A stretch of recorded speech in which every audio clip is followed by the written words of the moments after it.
Boker Tov, everybody. Welcome. I guess this is the beginning of our winter series of E-Team. A pleasure to see everybody. Just let me sort of apologize if anybody was a little bit confused about getting in, and just let me make it clear if I'm going in, because it's going to be with some of the other classes too. Basically, anybody who registered for our continuing classes, Rabbi Leibtag and Mark Shapiro, our Haftorah, Parshat Shavua, our 6 classes that go on during the week, you do not have to re-register for those classes. However, the Zoom link is different, but just watch, you'll get an email like you always do a couple hours before the class. Just use that. If you did not, all our new courses, there's 6 of those also. The first one starting on Wednesday morning, Marty Lukshin, Parshanut and Polemics, and Thursday morning, Shuli Mishkin. Those, all of them you have to re-register for. You have to register for each one. And the little confusion, when we first opened up the fall series in October, we did a thing where you could register once for all classes. We don't do that anymore. The system doesn't work as well. So anybody who registered for that, like the fall, they only registered once and they got in at the beginning, but we only had that for a few days. We'll have to re-register for this class also. So only if you specifically registered for Rabbi Leibtag or Lori Novick or Parshan or the Haftorah part, then you don't have to re-register. So I hope that's clear. I will send out emails all week about that. And the basic thing is just to watch your email and use it. If you don't get an email, I can, an hour and a half, 2 hours before the class, just re-register for the class you're interested in. I hope that clarifies, and I apologize if there's any inconvenience. I want to wish everybody, we look forward to a good year this year, secular year, Jewish year, whatever. It should be a good year of good health. And thank you, Rabbi Leibtag. So we're in the middle, but we're starting fresh in the middle. So welcome everybody, and thank you very much. And by now everybody should be on. Okay, Vakasha. Okay, thank you, Rabbi. You mentioned you're wishing everyone a happy secular New Year.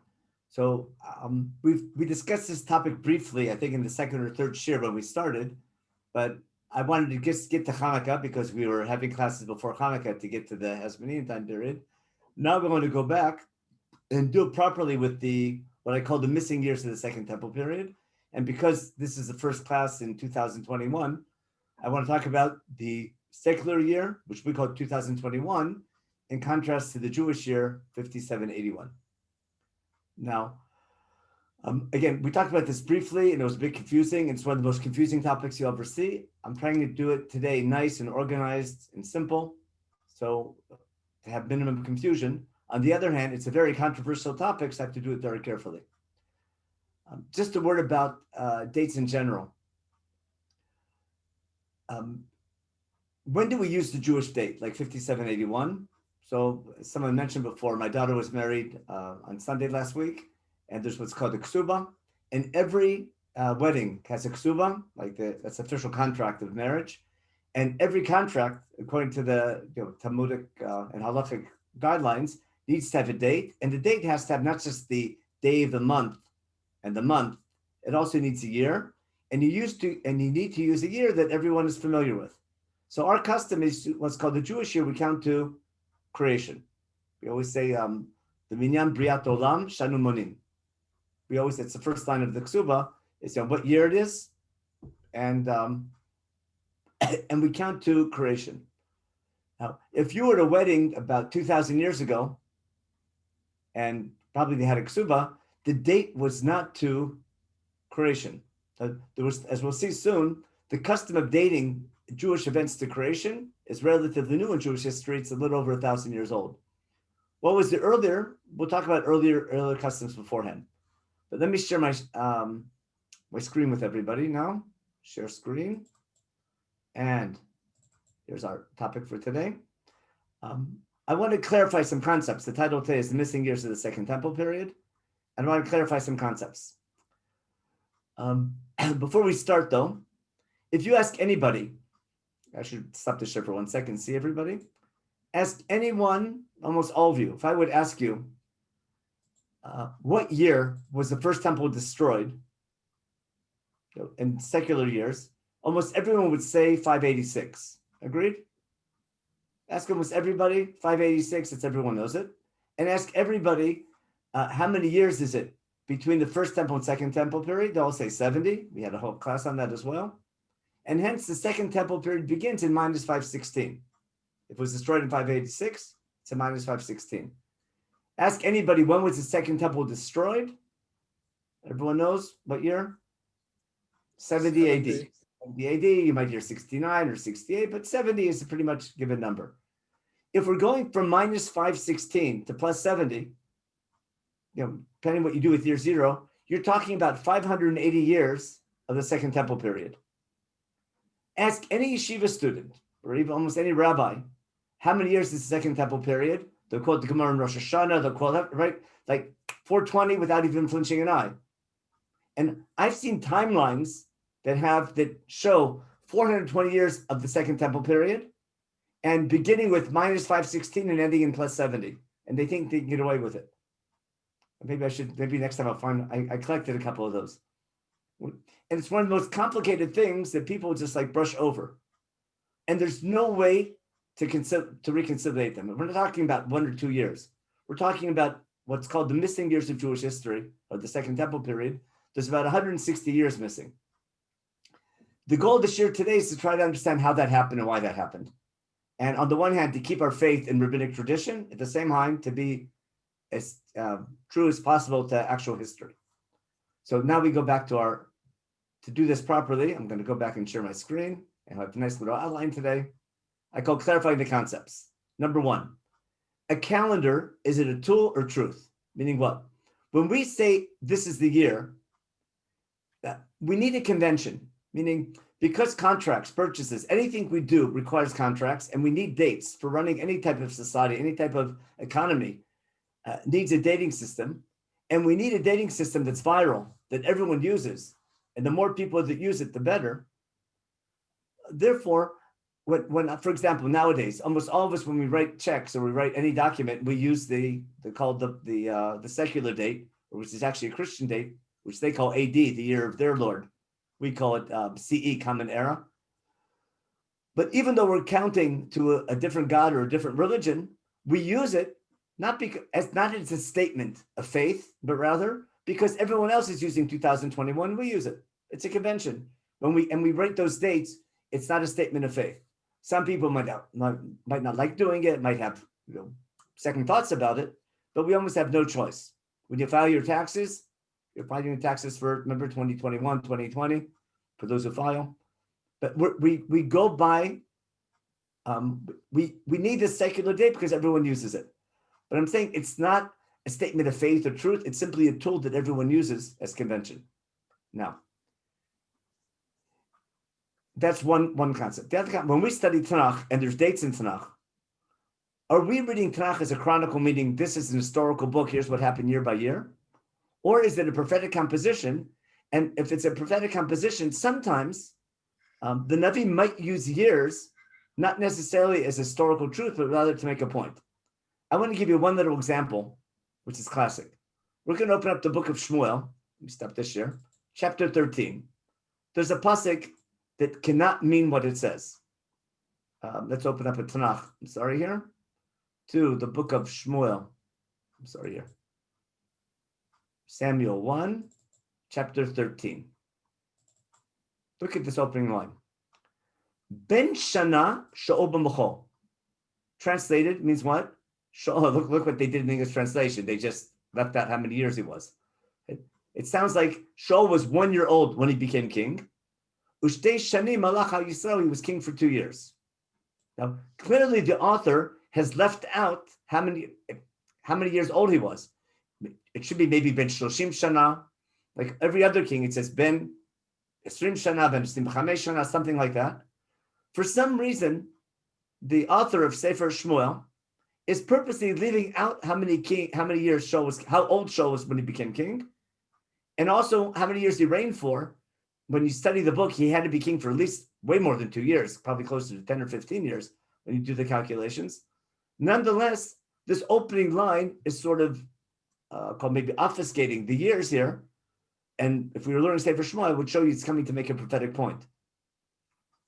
Another example, in Sefer Shoftim, if I go back to Sefer Shoftim, I don't have to bring examples, I'm sure you remember, almost every Shofet, if we go, for example, to chapter 3, the story of Otniel, Ben Kenaz, it just so happens that he was a Shofet, it was quiet for 40 years, during the time of Otniel.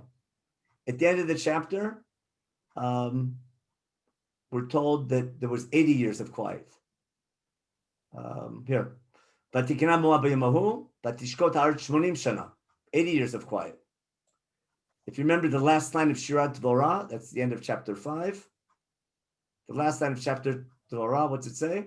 Vatishkot haaretz 40 shana. So the first shofet, 40 years of quiet. Then the next one, 80 years. And then another 40 years. And the same thing with Gidon, another 40 years. It's a rather amazing coincidence that 5 shoftim in a row, pretty much, they're either 40 years or multiple 40 years. Or it could be that 40 years in Tanakh, it's not an historical amount of years, but rather it's a time period based on the generation in the desert. It might even go back to the flood. For example, the number 40, when it comes to time, be it 40 days or 40 years, I call it a magic number in Tanakh. We have the flood, 40 days and 40 nights. We have Har Sinai, 3 sets of 40 days and 40 nights. We have 40 years in the desert, 40 years in Sefer Shoftim. What it means, I'm not sure of, but I highly doubt that those groups of 40 years are something historical. It might be 35, it might be whatever it is, but the Navi is using them to define something. What the meaning is, you could argue, but sometimes there's so much data that it can't be coincidental that everything's exactly 40 years. Now, okay, yeah, I said AD, I'll mention that. I'm saying they call it AD, the year of their Lord, on the deal, but we don't say that, we say CE, the common era. Very good. But they're saying, even though we use that, everyone else calls it AD, but we're not saying it as a statement of faith or truth, but rather we say it because it's a convention.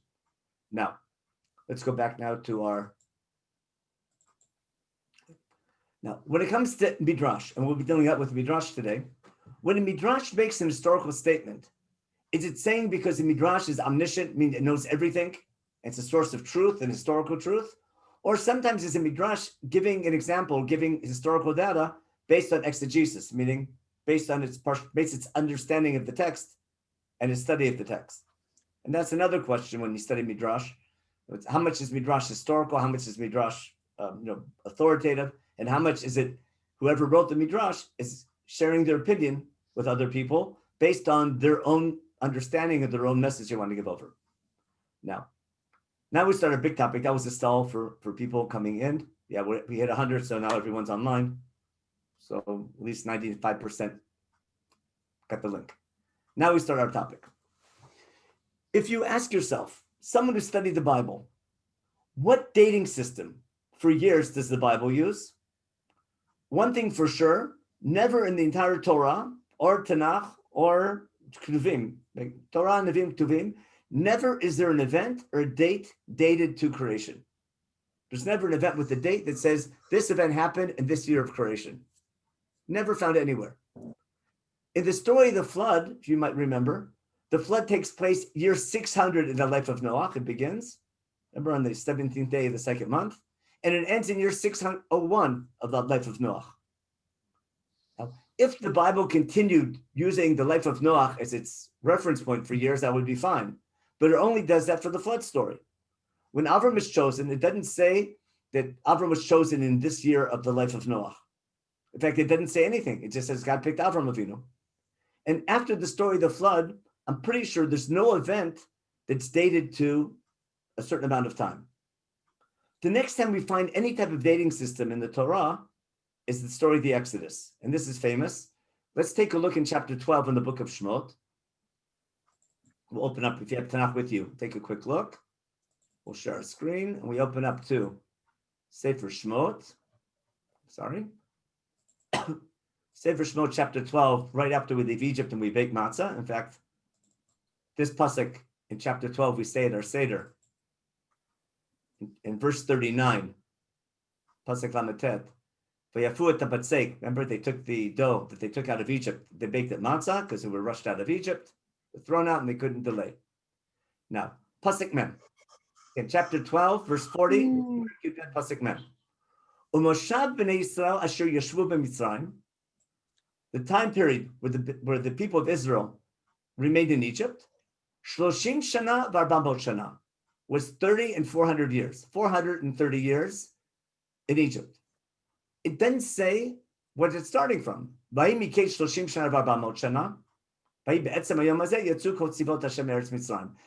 430 years, we left Egypt.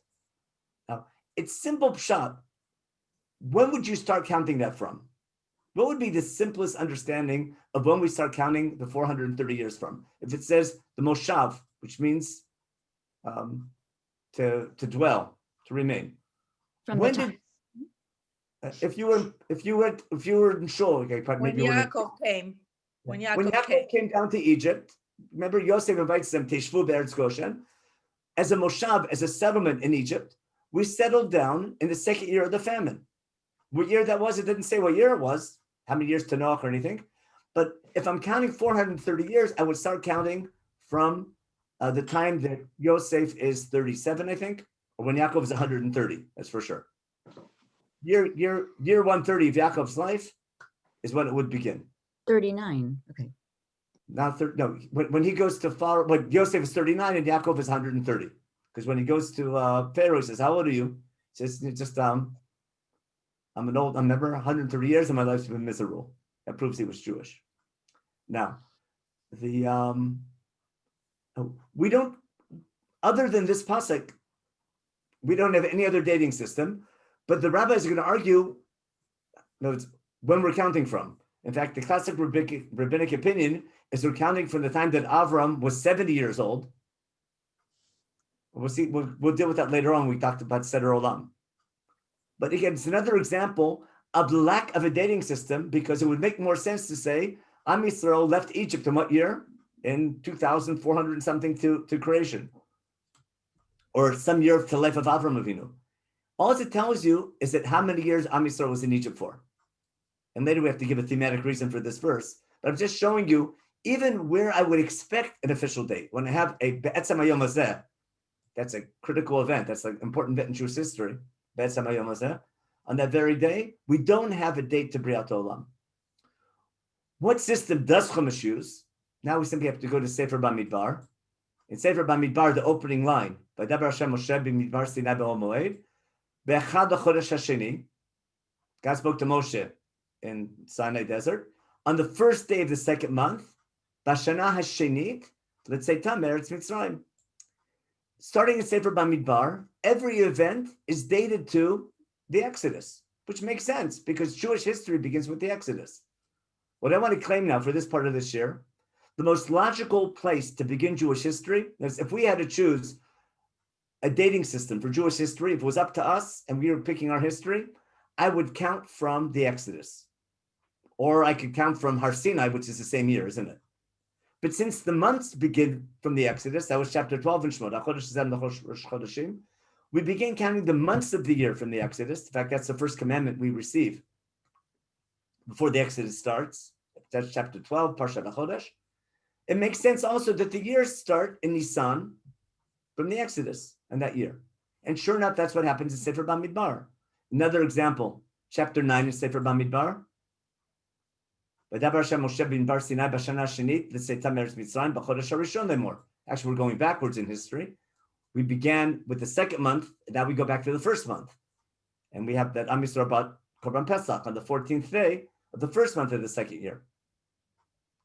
If you go to the end of Sefer Bamidbar, another example, in chapter 33, we have a list of all the traveling. When the traveling is over, in verse 38, talks about the death of Aaron. Bayal Aaron Akoina Horahar, Pi Hashem. Aaron goes up to Horahar, and he dies there. When? Bishnat Harba'im, let's say B'nai Yisrael Meretz Mitzrayim, in year 40 of the Exodus. And then sure enough, in Sefer, if we just go one more book, open up Sefer Dvarim. You don't have to go very far. Sefer Dvarim begins with the opening line. And now what's it say in verse 3? Okay, chapter 1 in Dvarim. Vahi B'arba'im Shana, came to pass in the 40th year, in the 11th month, on the first day of the 11th month, God spoke to Moshe, everything that God had commanded him. And that's pretty much, that's the date of the majority of Sefer Bamidbar. Moshe's speeches begin on Rosh Chodesh, and then we can do a calculation that he dies on the 7th of Adar, about a month and 7 days later. So all I'm trying to show you now is that in the book, in the Torah, there's only one dating system which makes perfect sense. That's counting to the Exodus. Soon you see why I'm making such a big deal about this. The book of Yeshua, if we have time, we can read and scan the whole book. We don't need to, because there are no dates in the book of Yeshua to any year. We have lots of dates, but there's no continuous chronology in the book. In fact, it's hard to do a calculation of all the years. The rabbis have a calculation: 7 years of conquest, 7 years of settling, based on something that Yoshua says in Kalev about I'm strongest before and things like that. But there's many opportunities to give a date. No dating, not to creation, not to anything. Sefer Shoftim, again, no dating at all. No date to creation, no date to even Yitzhak Mitzrayim. Rather, many dates, 40 groups of 40 years, and some other things as well. But again, there's so many opportunities. If this is a book of our Jewish heritage, where if there was a custom of dating to creation, I should write it. It doesn't write it. Same thing in the book of Shmuel. No dates to any event. Actually, there's in Shmuel in chapter 7, it says after 20 years of repentance, Shmuel gathers the people for a gathering, but didn't say in what year that took place. It says 20 years had passed of people repenting in chapter 7 in the beginning, in Shmuel Aleph. Now, there's one anchor, which is key. In the book of Kings, in Sefer Melachim, in the book of Kings, at a very key event in Jewish history, get the mute. Okay, thanks. Chapter 6, and I think in a key event in Jewish history, when the first temple is completed. That's when we build the first temple. What are we told? Vahi b'shmonim shana v'arbamot shana. It took place in year 80 and 400. You have to do the math on your own. That's a total of 480. Let's say B'nai Yisrael Meretz Mitzrayim. We finally find one more date in Tanakh dating to the Exodus. A very key event. Remember, in the 4th year of Shlomo's reign, when he begins construction of the second temple. Okay. And then he talks about how he built the temple. What do we have here? We have a seminal date, again, year 80 and 400 from the time we leave Egypt. We see we're counting to the Exodus, not to creation. And the year is really sort of suspicious, isn't it? Because what year is it? 480 has 2 magic numbers in it. It's 40 times 12. Again, that could be just an amazing coincidence, or it could be the fact that the temple was built in year 480, which is actually 80 and 400, which is, we have the number 400 again. Remember, we had the number 400? Very similar. When we left Egypt, it was 30 and 400 years. Now it's 80 and 400 years. There seems to be, for some reason, this idea of 400 years, similar to groups of 40 years in Sefer Shoftim. It could be the numbers of what's called typological, or it could be they're historical. I'm not doubting they're historical, but if someone wants to suggest maybe it's not historical, there's definitely reason to think there's something typological about these numbers. But we have an anchor now, 480 years from the time of Yitzhak Mitzrayim, and another example of counting to the Exodus and not counting to creation. From here on in Sefer Shoftim and Sefer Melachim, everyone's familiar, we count to the kings. And that was a custom in every country in the time. Everyone counted to their kings. No one, until the Greeks, no one counted a continuous history. No one had a year 1 and started counting up. Not that we're aware of. Rather, what do we find in almost every society or every dynasty, in every kingdom, be it in Egypt, be it in Mesopotamia, the Assyrians, the Babylonians, the Persians, everyone's counting to their kings, and hence they have to have a list of kings, the order in which they reigned and how many years every king reigned for. And there's no doubt the author of Sefer Melachim has in front of him what's called the Book of Chronicles of the Kings of Yehuda and the Book of Chronicles of the Kings of Israel. And when Yirmiyahu puts together Sefer Melachim and does his final, prophetic redaction of the book, he's quoting from the Chronicles of the Kings of Yehuda and the Chronicles of the Kings of Israel to let you know what the official name of the king was, how many years he reigned for, the name of the mother, etc. We find that all through Sefer Melachim. But there's never another date to the Exodus, but rather we can calculate how many years passed through the book because we know how many years every king reigned for until the temple was destroyed. We open up the Second Temple period. What do we find? We're no longer counting to the Jewish kings. We're counting to the Babylonian kings and then to the Persian kings because we're under their rule. Now, there's one verse you should be aware of, which is that's nice for trivia, which almost all biblical dating is anchored on this verse. In the book of Yirmiyahu, let's find Jeremiah here, Yirmiyahu, chapter 25, the very first verse. This is an anchor for all biblical dating. Why? Hadavar hasher hayahu Yirmiyahu kol am Yehuda b'shana harevit lo Yehoyakim ben Yoshia melech Yehuda. Here's an event to the year 4 of King Yehoyakim, the king of Judah. Hi hashana rishonit leVnebuchadnezzar melech Bavel. The 4th year of King Yehoyakim is the 1st year of Nebuchadnezzar, the king of Bavel. The 1st year we'll see that he reigns over the Babylonian Empire and takes over the Assyrians and takes over Nineveh, etc., a couple years beforehand. Now, since we know from other sources, Nebuchadnezzar is mentioned in numerous Babylonian sources, and Persians talk about him as well, because that's well known, if I want to link the Jewish dating system and the Tanakh, or of Sefer Melachim, to outside history, this is the anchor for all dating. That's a bit of trivia that's good to know. Now, in all of our classes till now of the Second Temple period, we had Koresh, the 1st year of Koresh in the book of Ezra. The book of Ezra counts the years of Koresh to Daryavesh, Tartashasta. The book of Haggai to Daryavesh, the book of Zechariah to Daryavesh. We saw all those years. That was clear. We're never counting. We have many opportunities to say what year it was of creation. Never is that ever mentioned. I hope my point's clear. Meaning, in the entire Tanakh, with numerous opportunities to have what year it was to creation, is never mentioned. If we do mention anything continuous, it's to the Exodus, but we only have that in the book of Kings. We have that in Chumash, Sefer Bamidbar, and Devarim, and the book of Kings. Instead, we find dating to the years of the Jewish kings, and then when there's no longer Jewish sovereignty, we start counting to the Persian kings.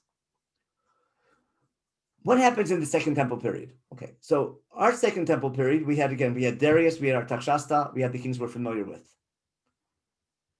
Tanakh ends, the last event in Tanakh that's recorded is year 34 of Artaxerxes. We'll return to that later on. We have no more dates in Tanakh, nothing to go back to, but it doesn't say what year it was again from creation. After the Persian time period, the Greeks defeat the Persians. Everyone knows who does that. That's Alexander the Great. We do know from outside history that the Greeks came up with a new dating system. Unlike the Persians or anyone beforehand, the Greeks, who had this big empire, they come up with a great chap. They come up with a great idea. Instead of counting to our kings and making everything confusing because there's lots of different Greek kings simultaneously. Remember, the Greek empire divides between the Ptolemies in Egypt and the Seleucids in Syria and Greece itself. Because they're overlapping kings in different kingdoms, they decide, but we're one big Hellenistic people, they decide to count the Hellenistic year, what's called the Seleucid year, which coincides with either minus 311 or 312 BCE. We won't worry about the single years, but we'll call it 312 for the sake of our share. During Greek time, that's the year everyone used, and the Romans continued that dating system. When the Romans defeated the Greeks, they simply took the Hellenistic year and continued, and that year continued all through the Second Temple period and into the time of the Tanaim. Which means during the time of Chazal, during the time of the Tanaim, the second the Mishnah begins, and we have Tanaim, which starts with remember Alexander the Great, Shimon HaTzadik met Alexander the Great. We're familiar with that from our tradition. It means the rabbis are living during a Greek time period, and because the rabbis have contracts, and there's Masechet Sanhedrin about writing contracts, and you have to have a year, the date that the rabbis used in all their dating, in all their contracts, was not a date to creation, nor a date to a Jewish king, nor a date to the Exodus. It was rather the Greek date. Why? I'll say half in jest. It was free, but seriously, it was viral. Meaning, I need a year, again, not as a statement of faith, I need a year that everyone accepts and everyone uses because we're living under Greek rule and there's tremendous Hellenistic influence over the Jews that we know. We know from the Jewish names, remember, Antigonus, the name Sanhedrin and things like that. There's tremendous Greek influence for good or for bad. And don't be surprised that the Jews accept the Greek year, the same reason that we accept the secular year. When we write our checks, we write 2021 because everyone else is using it. Now I'm going to suggest something. I'm going to suggest, I have no proof other than, I think, common sense. I'm assuming that sometime during the time of the Tanaim, someone came up with a great idea. I call it, wouldn't it be nice? If you know that song from way back, I forgot where it's from, but everyone knows the saying, wouldn't it be nice? Wouldn't it be nice if the Greek year that everyone is using also had Jewish significance? Meaning, ideally, we don't have a Jewish king. We can't count to a Jewish king. There's no Greek king to count to either. The Greeks are counting to their year.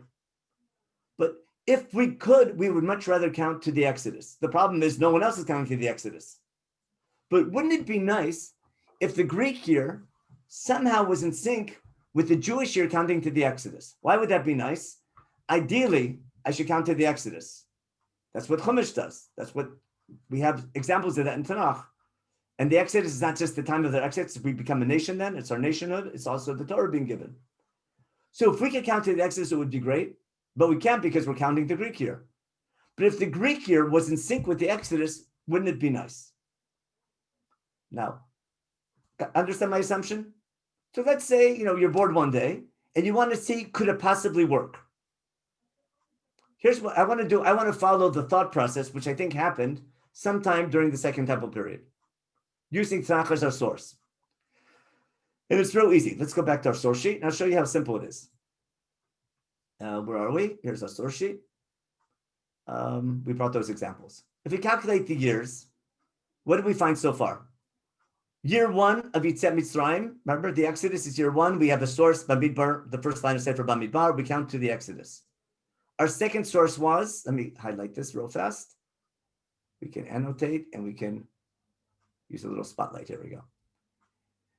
We built the first temple. We saw that verse in the book of Kings, chapter 6, verse 1. It's 480 till the time they build the first temple. Okay, what I want to do, I want to calculate the years from the Exodus to the end of Tanakh. Because if I want years, how many years are there in the Tanakh? From the time we leave Egypt till Tanakh ends, it's very easy to calculate. Why? It's 480 till the first temple was built. Until the first temple was destroyed, I can calculate the years based on the book of Kings. It doesn't say it, but there's 19 kings in the book of Kings. I add up all the years, I get to 428. But the first year of every king is also the last year of the previous king. So if one king is 28 years, and the next king is 22 years, then it's not a total of 50 years, it's a total of 49 years, because the first year of one king is the last year of the previous king. Because we increment the year, Rosh Chodesh Nisan. A king could, let's say, is coronated, let's say in Adar, in the 12th month. A month later, in the month of Nisan, it's already the second year of his reign. That was the convention. Masechet Rosh Hashanah talks about that. Remember, the Rosh Hashanah for kings is Rosh Chodesh Nisan, which means every Rosh Chodesh Nisan is the next Jewish year of the next king. Therefore, that's how they get to 410 years of the Second Temple period. It's in the Gemara. It's very easy to calculate. It's easy done. In our study, we saw in the book of Zechariah. Maybe we'll take a quick look at it. Let me show you how it's a pasuk. Let's open up our Tanakh again. Open up the book of Zechariah, which we've seen many times. And in the book of Zechariah, what do we see here? It's funny. We want Zechariah. There you go. In chapter 1, it's the second year of Daryavesh. Chapter 1 of Zechariah. It's the second year of Daryavesh. He has a vision. And on the 24th day of the 11th month, in the second year of Daryavesh, he has another vision. And in that vision, what does he say? He has this malach of God speaking. Vayan malach Hashem v'yomar, Hashem tzvot, ad matai ata lo torachem et Yerushalayim v'et arei Yehuda asher za'amta zeh 70 shana. Isn't it time already to have mercy on Jerusalem? Your anger has been kindled against it for the last 70 years. Now we know from Haggai that they broke ground on the temple in the second year of Daryavesh. We spent a lot of all of our Hanukkah shurim were built on that. Year 2 of Daryavesh, they break ground on the second temple. Will it really last? Will it really be filled? That's what the Navi is praying for here in this vision of Zechariah. And now we know that it's been 70 years from the time the temple was destroyed in the 11th year of Tzidkiyahu until the second year of Daryavesh. So I don't need to get into anything complicated. All I need to do now is take this date and add it to my table. What do we have? It's 70 years from the time the first temple was destroyed to the second year of Daryavesh. Agreed? 70. Okay. Now it gets complicated. Now we're up to year 960. They break ground on the second temple, year 960, Yitzhak Mitzrayim. We're getting close to the year 1000, aren't we? Now I'm stuck. I mentioned before, that's why we dedicated the whole shir last week to exactly this question. What happens between year 6 and year 7 in the book of Ezra? What do we find? In the book of Ezra, I'm purposely not putting this on the list. I'm going to go back to the shir we did last week. Not this one, here we go. In the book of Ezra, remember we talked about a gap between Koresh and Daryavesh. It's not important for our shir because we have year 2 of Daryavesh as a benchmark. That was in the book of Ezra, chapter 4. They stopped building from Koresh to Daryavesh. In year 6 of Daryavesh, that's Ezra chapter 6, they completed construction of the second temple that we read. Then there was a gap. The entire shir last week, I spent so much time on it, that there's a gap between year 6 of Daryavesh and year 7 of Artaxerxes, which is the gap between year 6 and 7 of the book of Ezra. That gap is important because that gap, what happened in that gap? Now, if there is a gap and I follow outside history, then I'm over 1,000. It's too late. But if I make this bold assumption that what? If I say that Daryavesh is Artaxerxes, which is a rabbinic opinion we'll see in Seder Olam. If I say it's the same king, then there is no gap. If Daryavesh is Artaxerxes, got it? And then I have continuous history. Now, why the book of Ezra skips it, we're going to dedicate lots of time on that. There's prophetic reasons, thematic reasons, lots of good reasons why the book skips that time period.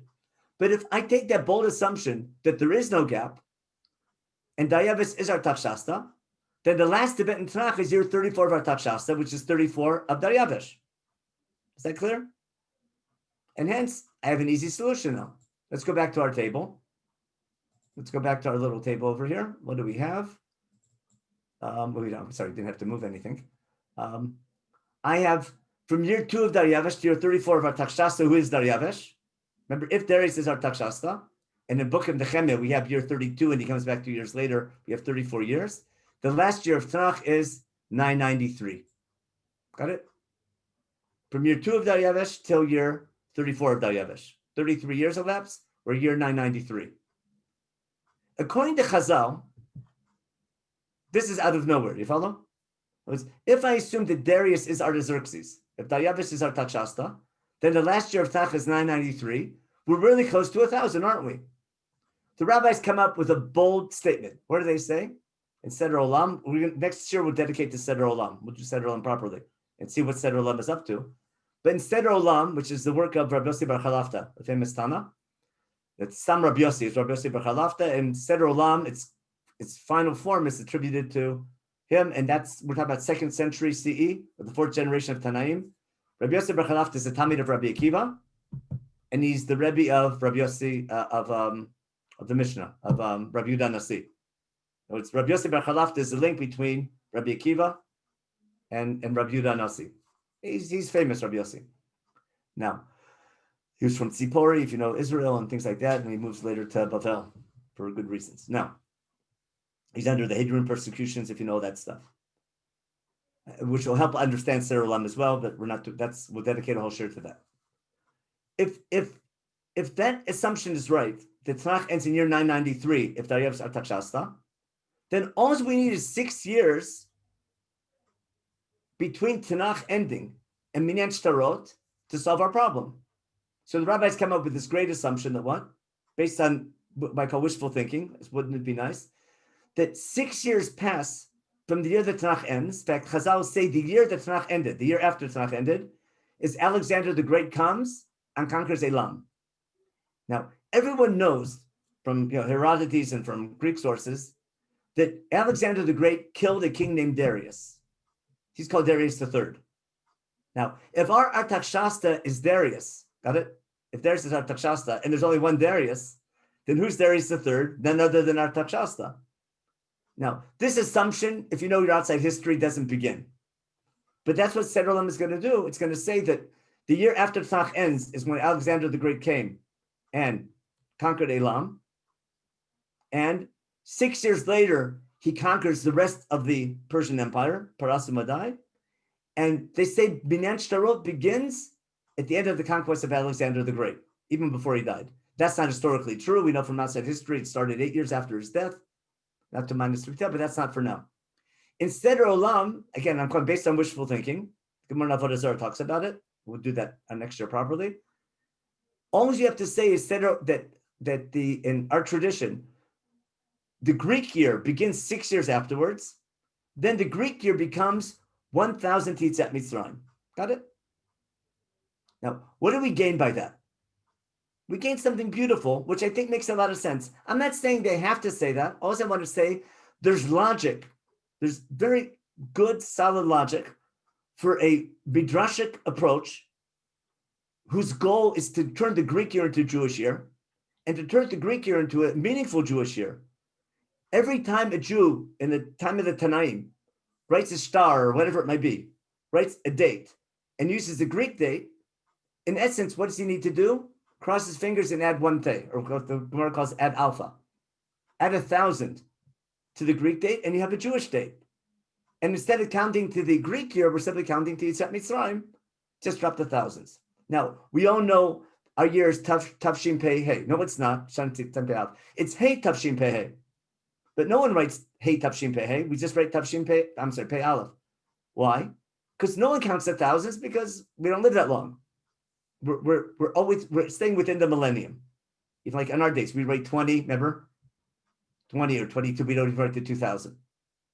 You know, if you're looking for your best music, you want 60s music or 70s music, no one says, I'm looking for 1960s. I'm looking for the 60s. The same thing here. In that way, during the time of the Tanaim, it's year 200, 300. Remember the story of the Maccabees is 148 to Minyan Shtarot. The book of Maccabees, which is a religious book, we spent time on that, didn't we? The author was a Frum Jew. He uses the Greek year. Everyone's using the Greek year. The Gemara talks about it. And therefore, the Greek year simply becomes the Jewish year, Titzat Mitzrayim, if I add the 1,000, if I follow this calculation, which I call wishful thinking. In my opinion, when the rabbis did this, no one took this historically. No one thought for a minute this is historical truth. Rather, it's an exercise. You follow? It's a beautiful midrash. That's why I said midrash. Sometimes it's not historical, but it's thematic. Now, watch how simple it is to get to our year. And I see my time's almost up, so let me finish. Oh, no, I have 15 minutes. I forgot where we have the extra. I thought I was running out of time. I'm not. Let's see how simple it is, how we get to our year. I want to keep it as simple as possible. Okay. Again, based on this tradition, I simply want to do it nice and clear, the way I understand what the rabbis did. Again, I don't have historical text to say, here's what the rabbis did. I'm just saying, if I was living at that time period, I would really understand why a rabbi would come up with this approach, because the goal is to turn the Greek year into a Jewish year. It's something nice to do. Do you have to do that? No, but it's a logical thing to do. And to do that, I have to say Darius is Artaxerxes. That's assumption number one. And I have to say that after Tanakh ends, there's only 6 years between then and when the Greek year begins. Two bold assumptions that have no basis in real history, but I call wishful thinking. Now, if that's the case, what's the Greek year today? Okay, so now the Jewish year begins. The Greek year begins 1,000 after the Exodus. Now we know that the Greek year began in minus 312. That's well known. 311, 312. Let's just go with 312. Therefore, today's Greek year. How do I get to Greek year today? 2021 and 312. Or the Greek year today is 2333. And what's interesting, if I want to know what is the year today since the Exodus, based on this, this year now is 3333 since the Exodus. Make sense? Nice and simple. Now, in my yeshiva in Har Etzion, there's a Rosh Yeshiva, Rabbi Yaakov Meidan, and he began a custom several years ago. When he writes the date, he uses this date. His source sheets for Shir Klali, and he writes a letter. He wants to start. He wants to start something. He wants to start a trend for nice reasons. He's used this year. This year is 3,333 Titzat Mitzrayim. Ask anyone in yeshiva if you have any gushka. You see Rabbi Meidan. That's what he does. Now, if that's true, so what's the year today? How do I turn this to our year? Well, it's real simple. if the Exodus took place in 33, it's been 3,330 years since the Exodus. What year was the Exodus since creation? Now we'll do this calculation later, but everyone knows that Exodus took place, according to the rabbis, in 2448. What's the calculation? We'll do the calculation in a minute. But if I assume that the Exodus took place in 2448, remember Avraham Avinu was born in 1948? We'll do that calculation soon. Avram was 100 when Yitzchak was born. And assuming that from the time Yitzchak was born until we left Egypt was 400 years, which also is not pshat, but that's what Seder Olam is going to say, then the Exodus takes place in 2448. If I take from creation to Exodus is 2448, and since the Exodus it's 3333, add them up and what do you get? 5781. Now, why is that interesting? It's interesting because everyone uses this year, correct? Everyone knows that's the Jewish year. But people don't realize is that year is based on what? Based on these midrashic assumptions. If I really claim that the year is 5781 since creation, then I'm claiming that Darius is our Takshasta, and that Tanakh ended a year before Alexander the Great took over Elam, and 6 years before he took over, conquered all Persia. Okay. Assumptions which have almost no historical basis at all, other than rabbinic wishful thinking. Now, I don't think that, I'm not calling this date wrong. I'm not saying it's not true. It could be by chance. It happens to be that we're missing years. It could be it overlaps. But there's no tradition of counting 5781 till about 1,000 years ago. Why? Because the rabbinic tradition was always to count to Yitzhak Mitzrayim. To Minyan Shtarot, which was Yitzhak Mitzrayim. Now, when everyone else on the globe was counting to Yitzhak Mitzrayim, so were we. But once the Jewish people moved to Europe and were living in Christian Europe, no one is using the Greek year anymore. And therefore, we can't use the Greek year. Everyone's using the Christian year. By the 8th, 9th, 10th century, everyone's using in Europe, everyone's using the Christian year. And we have to use it also, but we can't use it. Maybe you can use it writing a check, but if I'm having a wedding, I'm not going to write it on my ksuba. I can get away with the Greek year. Why? Because it's also Yitzhak Mitzrayim. But I can't put the year of their Lord on a tomb, on a matzeva, on a Jewish grave tombstone. I'm not going to put it on a Jewish document. So what should I do? I have several options. I can keep using the Greek year, but if I do that, I'm keeping Greek culture going. What are we celebrating Hanukkah? That we defeated Greek culture. Why keep up a Greek custom? What could I do?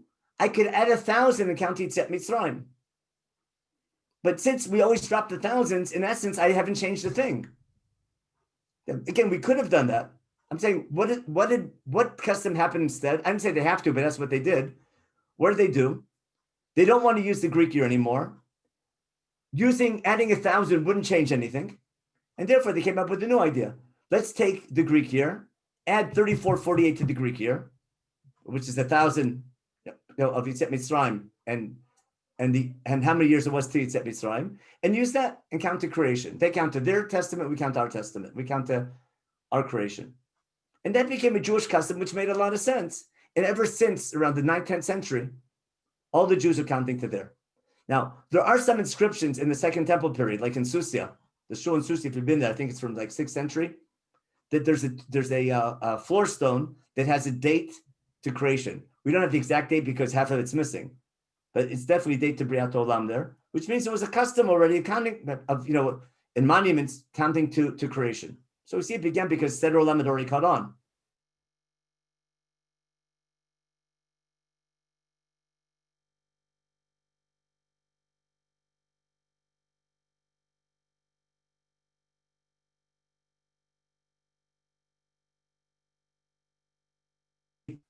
It only begins end of the Gonim. And Rabbi, we lost you for about 45 seconds. Rabbi, your feed went down. I'm back on. Right. So we lost the last 45 seconds or so. That's okay. it. So let me just repeat that real fast. Okay. We find in Susia, if you've been to Susia, there's a shul in Susia. On the floor of the shul in Susia at the entrance, there's a stone there on the floor with the dedication of, who dedicated the shul and things like that. And there's a date of when the shul was built. And the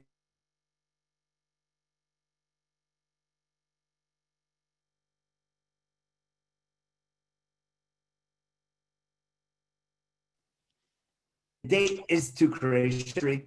People are counting to creation. The custom began, but nothing from beforehand. It makes sense that after a while they start, using that. Once you have Seder Olam, which are our topic for next week, we'll understand why they did that.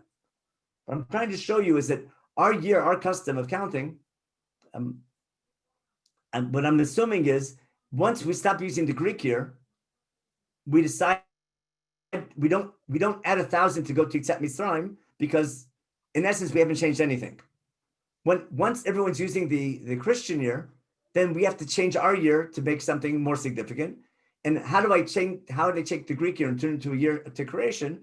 I have to add 1,000 to Yitzhak Mitzrayim and 2448 from the time of Yitzhak Mitzrayim to the birth of Abraham Avinu.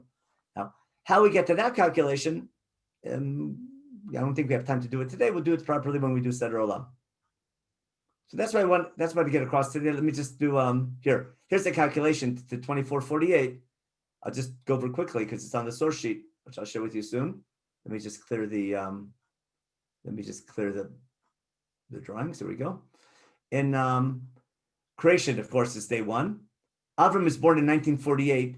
That's based on the genealogies in chapter 5 and chapter 11. In chapter 5, I have the genealogies year by year from Adam to Noach, or actually till Shem. And in chapter 11, I have the genealogies from Shem until Terach, and then Avraham Avinu. And I can calculate that Avram was born in 1948. Now, it's a cute coincidence, isn't it? It's 1948. But that's just by chance. Then Yitzhak was born 100 years later. That's a pasuk in Breshit. We read on Rosh Hashanah, Avram ben Matshana bivadai lo Yitzhak beno, that we know. And then, how many years is it from the birth of Yitzhak to the Exodus? That the minimum amount is 400 years.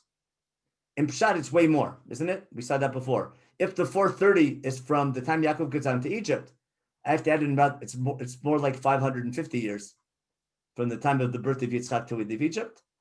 But the minimum opinion is 400 because of Brit Ben Abtarim. That's the minimum approach. That's a topic in Seder Olam. But therefore, there's no less than 2448. So you're asking if I, in other words, if I say the year is 5781 now, it's assuming it's only 400 years from the birth of Yitzhak to the Exodus, which is really minimal and not Pshat and Chumash at all. Pshat and Chumash is 430 from the time that Yaakov and family goes down to Egypt. And if I don't take the Midrashic assumptions of the Second Temple period, I'm missing another 160 years. So we're talking about some 250 years ahead. We're way past the year 6,000. And but you can do whatever you want. Now, it could be that we have too many years somewhere else. But again, I'm just trying to explain to you where that custom came from. Now, again, just want to summarize again. Our calculation is based on what assumptions? The Yitzhak Mitzrayim was 400 years from the birth of Yitzchak, based on Brit Ben Abtarim, but not going to Shmot. And again, that's a minimal assumption. That there's no gap between Ezra chapter 6 and 7. That was last week's share. And that's also an assumption which is in Pshat. And the Tanakh ends, the year the Tanakh ends, Alexander the Great comes and takes over. That's also an assumption, which without any real historical basis. Which means our year is a midrashic interpretation. There's nothing wrong with that. Now, the problem is, when we'll study Seder Olam and see how they develop that. The problem is, once we accept 5781 as the Jewish year and we put it in all of our documents, then all the midrashic interpretation that led to that conclusion de facto became Jewish history because it gets too complicated. Let me stop my share for a minute because I think, the rest is Seder Olam. I'll have to do this next week. I'll get sources for Seder Olam and why the rabbis use it. But I'll stop the share here and we'll take questions. What I'm trying to explain, I'll get the record. Okay, if you want, okay, I'll get to the things in the thing in a minute. I'll get to the text and I'll get to the chat in a second. What I want to claim is to keep our faith, pretty much. What I want to say is we have a rabbinic tradition that the year is 5781. The goal of this year was to show you that rabbinic tradition is based on logic and wishful thinking, but don't take it as historical truth. Why? Because when I match up the history, it doesn't match up. That doesn't mean the rabbis are wrong or they made a mistake. The rabbis had a different approach to history. And I'm going to give additional reasons when we study Seder Olam, why they're crunching the years. There'll be thematic reasons, not just wishful thinking reasons of why they crunch the years of Beit Sheni, which will relate to everything we talked about. And that'll take us back to the devote of Zechariah and Malachi and God's expectations from the Jew. That'll be already a class in Zionism and an understanding Megillat Esther.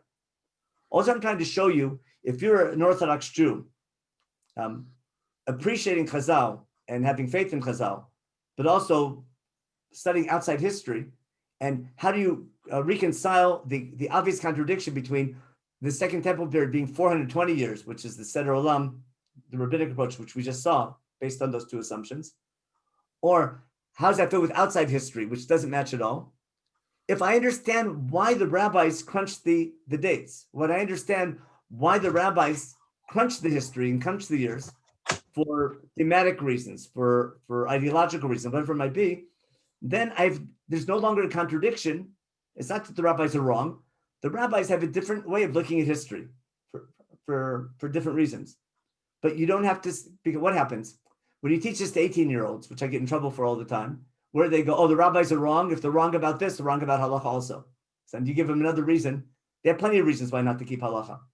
But the second you prove that the rabbis are wrong in something, they say, the rabbis are wrong. They're wrong about halacha as well, and I can pick and choose and become what we call modern Orthodox. And that's a disaster. I'm trying to show you, I'm trying to give a logical reason why this became rabbinic tradition. Again, because and then for hundreds of years, probably over 1,000 years, this became rabbinic tradition based on this, what I call wishful thinking, to make the Jewish year meaningful, make the Greek year a Jewish year. But once it caught on and became accepted year, then all the midrashic interpretation that led to that conclusion de facto became real Jewish history, which will affect who Achashverosh was in the Megillah. It'll affect tons of things. It'll affect our calculation of when the Shemitah years and things like that. It'll have tremendous effects. And for educational reasons, it's called keep it simple. They just taught it like it's history, because it wasn't a cover up. It was too complicated to teach. I'm trying to explain how it came about and how it's reconciled. Plenty of people come up. It's a famous topic. There's books on it left and right. I was trying to share with you a logical reason of how it came about. Now I'll take the I'll check the let's see. So AD we got typological. Okay, fine. Oh, typological. Okay, I'm sorry about that. Typological. Okay, that's a okay. That's I learned something new today. Okay, typological, not typological. It's called a typo. Sort of. That was a bad pun. Okay, that's the comments are fine. What did the Rambam do? The Rambam for sure took it literally. No, the Rishonim take Seder Olam literally. Why they do that? Are they aware of the truth and just sort of don't want to deal with it, or they really thought it historically? We'll have to have a discussion about that. Okay, we lost that week. We found that. Okay. Okay. Speaking of weddings, okay, if you want, I'll send a link to the live stream of the wedding. It's recorded. I'll put it on the chat if you want. I'll show the first chart again in a minute. Okay.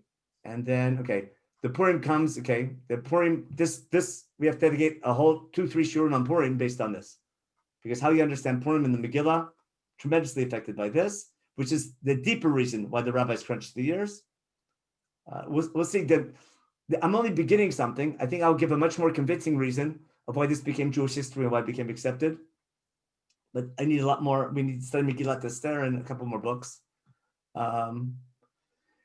are now Jewish young earth enthusiasts. 1 second. That I didn't understand. Okay, Purim, that's right, comes at a completely different time. Okay, that's right. The Midrashim, okay. The Midrashim about Jerusalem, I'll take Ellie's question. If you remember Purim's story, everyone says that Darius was the son of Esther. Because where do they put Achashverosh? If Darius is our Takshasta, and after our Takshasta, there are no more Persian kings, the only place you could possibly put Xerxes or Achashverosh is between Koresh and Daryavesh, which puts the Megillah before the Second Temple was built, which changes all the way we understand the Megillah. That would be another reason why the rabbis did that. Again, we have to dedicate a whole shir to that in about 2 or 3 weeks. We'll get there. I didn't understand what the unfortunate result of the now Jewish young earth enthusiasts. I'm not sure what that has to do with anything. I assume that means because the literal talk about the years taking it literally, so people believe 5781 is to creation. If we read in every ksuva, Oh yeah, but yeah, that you have to take. the Bria That's Olam. a bigger problem. If I take Bereshit literally, I lost the book. You follow? Right. If I I mean, take the years in Sefer Bereshit literally, I miss the whole point of Sefer Bereshit, in my opinion. I think it's a disaster to take the creation story literally. I understand why, but if you take those years literally, you miss the whole beauty of Chumash and why we're chosen. But that's a topic for a different share. Rabbi, if I may, because I don't see any other questions, I of course agree that it's a horrible thing to teach the Chumash literally, but I don't. How would you address the problem that clearly, listen, in the Haredi world they ignore the problem, they just take it literally, and in the modern Orthodox world, I think it's the problem you raised that. Maybe we don't teach it at a young enough age. Kids say, yeah, the Torah is not really true. The rabbis didn't know anything about history. The rabbis, made up stuff and they did whatever they want. I don't even know how to formulate the question, I guess, but how do we deal with that? And how can we, at least in our world, maintain the respect for, I know that's what you're trying to do, but I don't think any high schools do. I don't think the kid who comes to yeshiva, the 18-year-old kid comes, he's already come with this negative attitude. The rabbis didn't really know anything about history, etc. So I can use, when I have kids with that attitude problem, this year helps them. Hopefully, I give this year to teach them to respect Chazal's interpretation better. Now, if I have kids who accept it and haven't questioned anything, then why open up a Pandora's box? It scares them. So you have to be careful who you teach it to. But there's no doubt there's an educational dilemma. Now, there's the theological. That's one thing. There's an educational dilemma if you should teach this and who you teach it to and when you teach it. But there's a bigger danger not teaching it, because they're going to find out later on. They're going to put 2 and 2 together, realize that 420 doesn't make sense, and how could the Gemara Rosh Hashanah be wrong? And then they'll start. And if they follow the outside history and are convinced by it, and they're convinced the rabbis are wrong, then they lose their faith in Chazal. I'm trying to give a logical reason why Chazal went in the direction they went into. And when we study Seder Olam in more detail, we'll see how beautiful Seder Olam is. But it's a different. That's why on that outline I mentioned when you study Midrash. Is it Midrash omniscient or is it thematic? What's the purpose of Midrash? And there's all different types of Midrashim, but Seder Olam is a Midrashic work. It's not giving you historical facts. It's giving exegetical interpretation with thematic, sometimes for thematic reasons, not necessarily for historical reasons. But I'll follow up with 2 points. Number one, that's very nice you do that, but I don't think it's done in the modern Orthodox high schools in North America. I don't know in Israel. I'm not familiar at all, even here. I think, unfortunately, it's a little bit late. And then how would you apply this reasoning to biblical criticism? When should we be exposing modern Orthodox kids who are going to, at one point, hear about these things to biblical criticism? And I don't think any modern Orthodox school will teach anything about biblical criticism. Maybe I'm wrong if somebody knows, but I think they're afraid with a 100-foot pole to go near that. But based on what you're saying, I mean, it's the exact same thing. Maybe for our generation, it's even much more important than the issue of dating, which is really, not such a, so what? So the dates are wrong. It's not at the core of our belief system. How might you address that, if I can ask? First of all, maybe it's unfair, There's no easy answer, but there's a need to tackle it. The easy thing is to ignore the question. That's Menachem. That's our custom. Now, right, but it's not a good idea. There's some really beautiful reasons. Rav Schwab once wrote that really the rabbis know the years, but they're hiding. So when Mashiach comes, to be caught by surprise, kind of things. Yeah. There's a lot of Christianity stuff here because they use the years to calculate the birth of Christ. We didn't deal with the book of Daniel yet, but when we do Seder Olam, we see the book of Daniel is central in this. We're using the book of Daniel is going to support this, the rabbinic interpretation of crunching the years. Now, we'll have to understand what's shot in Daniel and what's the Midrashic interpretation of Daniel, but a lot of Daniel interpretation, there's a big argument between the rabbinic interpretation of Daniel and the Christian interpretation of Daniel, because they're looking for predictions of the birth of their Messiah. And I can take Psukim and Daniel and understand one way, and it's very cryptic, Daniel. And therefore, the rabbis want to understand it one way to make sure we don't follow the Christian interpretation. But when we get to the book of Daniel, we'll deal with that. There's besides the what I call wishful thinking, there's a polemic with Christianity going on here as well. which is going to be one of the another reason why Sederholm is going to be accepted. Again, but that's for a polemic with Christianity as well, and that's a deeper topic. Marty Lection's topic, beginning Wednesday. Marty Lection will be starting 8 weeks on the Parshanut and polemics. Rashi, Ramban, even Radak, how Christian polemics with Christianity influenced their Parshanut. So that's our first of our new series, kicking off with this week Wednesday. So that, without even knowing it, you were plugging our series for Wednesday. I don't think he's not talking on biblical criticism. I don't think Rabbi Lection, but Dr. Lection, but it's more the polemics. But I was just raising that. I mean, I know I will raise it with my students in chat, not in great depth, but I want them to know, because most of the kids are not observant to what I'm teaching, and they're going to go to university and they're going to hear about it. And I want them to hear about it from me first, that you can be aware of it and be a believing Jew. And I don't think that's done in any of the modern Orthodox schools. And I don't know if you want to, you see all the kids, you see the brightest of the 18-year-olds when they come to Israel. I'll give you the analogy I use about for teachers, is that what happens in Jewish education, I compare it to building a bridge. When you build a bridge, first you have to need the scaffolding to put the bridge up. You have to build the pillars. Now, so you need pillars, you need a bridge. But to build the pillars and the bridge, you need scaffolding. Now, to build something. Once the bridge is built, you can take the scaffolding down. Now, a midrashic interpretation that we grew up with, I call that the scaffolding. And what happens in Jewish education, we turn the scaffolding into pillars.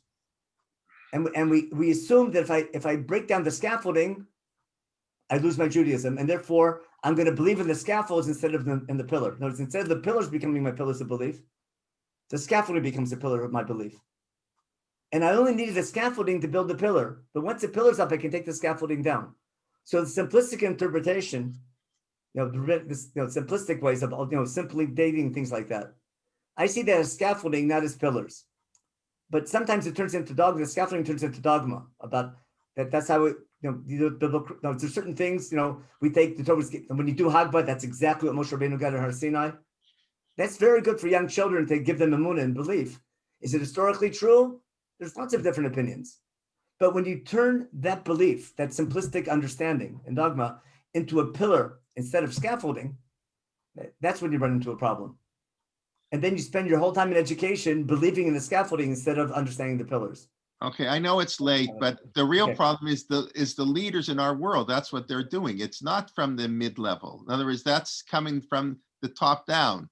In other words, I mean, look at the reaction. When you just hit the third rail, that the Torah is not exactly the same that Moshe Rabbeinu got. I mean, you say that. I don't have a problem with that, of course. And anybody who's read Mark Shapiro's book and knows all the sources and traditional sources, but you say that even in some modern Orthodox school, or in they'll throw you out. No, because they don't. You're not saying the Torah is not from God. There's everything the Torah. No, I know what we're saying. I'm just saying. Yeah. I think modern Orthodox kids are afraid to speak. Whenever we're having a discussion actually over Shabbos, that schools do a very good job of blunting the curiosity of kids. Young kids ask all these questions, and the Jewish schools sometimes do a good job of not allowing certain questions to come up because they're too dangerous. The teachers, many of them don't know how to answer them. You have to know a lot. You have to be quite sophisticated to answer these questions. And I don't know, I'm just raising the issue. I don't have a solution. If anybody would like to, suggest something, I mean, I teach different style of kids. The Rabbi Leibtag teaches, whatever, but. That's why one good approach is send your kid to a Haredi school. You won't have these questions. But it can't work for us because you know that. I mean, it's a half joke, but believe me, in the Haredi school, they got their other problems because the kids who do discover it, the disconnect is worse. In other words, when a Haredi kid, you know that when the modern kid goes off the derech, or not, it goes off derech a little bit often. When the Haredi kids go off the derech, it's usually more. They'll eat on Yom Kippur because it's different. I don't have. I'll give you the analogy. I call it I call it insulation as opposed to inoculation. When I'm teaching, do I try to insulate them from outside knowledge, or inoculate them so they'll be able to survive it? And most of Haredi education is insulation. And now it's not just insulation, it's protecting the insulation. Almost the whole religion becomes protecting the insulation. And protecting the insulation became basically a religion. And therefore, don't go to college, don't read this, don't open that. keep it simple and have what's called emunah tamima. And I understand that approach because it works. But if you're going to go to college, it's a different ballgame. Right. No, it's why open up a Pandora's box you don't need to. With our kids, we're trying to play both games, and it's got to be one or the other. So you're going to take it head on. You're going to open up, then you have to inoculate them and know how to deal with these questions and how to build emunat chachamim and understanding when chachamim make statements where it's coming from. So I think that's exactly our problem. I think that's I think that's the problem. The modern Orthodox world, we want to expose our kids, but we don't do a good enough job inoculating them, giving them quote unquote a vaccine that isn't dangerous. It's okay to be open to this stuff. I think that's how do we solve that? I don't know, but I've said enough. If anybody else wants to say something, one quick comment. There's a book by Rav Amnon Bazak to this very day. Correct. That goes in great detail on Bible criticism. Maybe you can get him to speak once about it. Amnon Bazak has spoken a couple times for us in Hebrew, and when Rabbi Leibtag can convince him to speak again, he's very busy. He tells me he's very busy. If Rabbi Leibtag asks him on my behalf, maybe he'll be a little bit less busy. But I read Adayom Hazeh in Hebrew. He also has another fantastic book on Torah Sheba'al Peh. But it's translated in English. Yes, Corin just translated in English. I'll tell you, the other book is Josh Berman. I was mentioning for those who were on earlier today, we do every few weeks, we do a program for basically college students, small group of college students with an author. So this morning we had Aviva Klumpus, who was the speech writer for Ram Prosor, and when they was in the UN, she wrote all the speeches. And in 3 weeks, Josh Berman is going to speak. So Josh Berman wrote the book Ani Mamin in English. He deals head on with the issues of biblical criticism. I mean, there are some people dealing with it, but it's not mainstream. I maybe for many kids it is not good to bring it up. I don't know. It's a hard problem. I'm just saying in the modern Orthodox world where we do expose our kids to everything, we have to at least we have to grapple with the issue and how to do it. And I struggle with this issue. It's not a simple issue. That's an educational dilemma for sure. But yes,